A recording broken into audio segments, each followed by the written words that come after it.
made a call up to the controlling agency and I said, this is Blue Max 56. This is our location. We're at 300 feet and we're being tracked by one of the most hostile anti-aircraft systems in the world.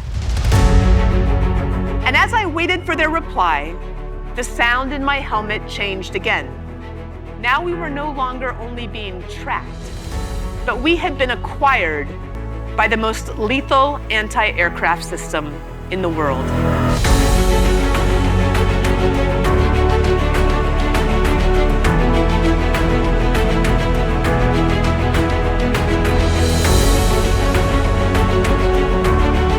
It's deep within our own hearts that we find what we need to lead ourselves and to lead others, and where we find that elusive but critical ingredient to success, which is something that I have always called grit.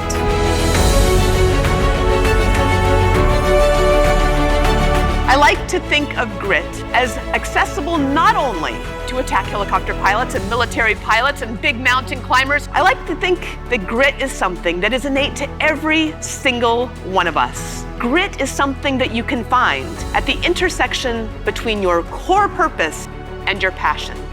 And those who are connected to their core purpose stick around longer. They perform better. Isn't that what you want for your team? Isn't that what you want for yourself? When you connect to your core purpose or your heart purpose, you can negotiate any kind of turbulence that comes your way. But once you find that target, once you have done the work to identify that core purpose, you put it in the crosshairs and you never, ever take your eyes off of it.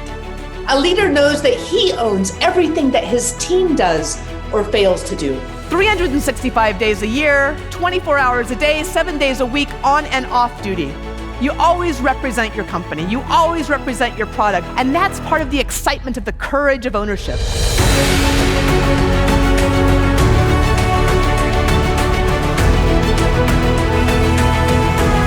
In the spring of 1993, the attack helicopters weren't open to women to fly. It wasn't even an option. But then Congress changed the game. And just after graduation, they lifted the combat exclusion clause, and suddenly, all aircraft were open to women and men to fly. And I thought that the sky was the limit. This is a picture of our graduation class from flight school. The front row are the honor grads. And I made very sure that there would be a skirt in that front row.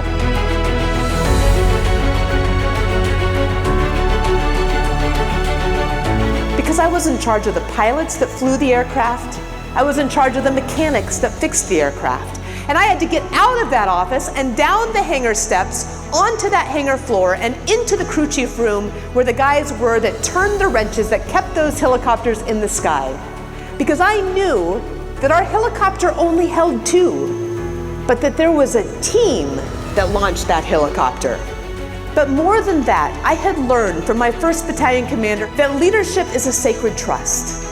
And when he pinned on the silver bars of the 1st lieutenant for my very first promotion, he said, "The only good use of increased power is the increased responsibility to take care of your people. Because when you take care of your people, the people take care of the mission." So what do you do when you face fear or doubt? Every leader fails. Every single one of us feels fear.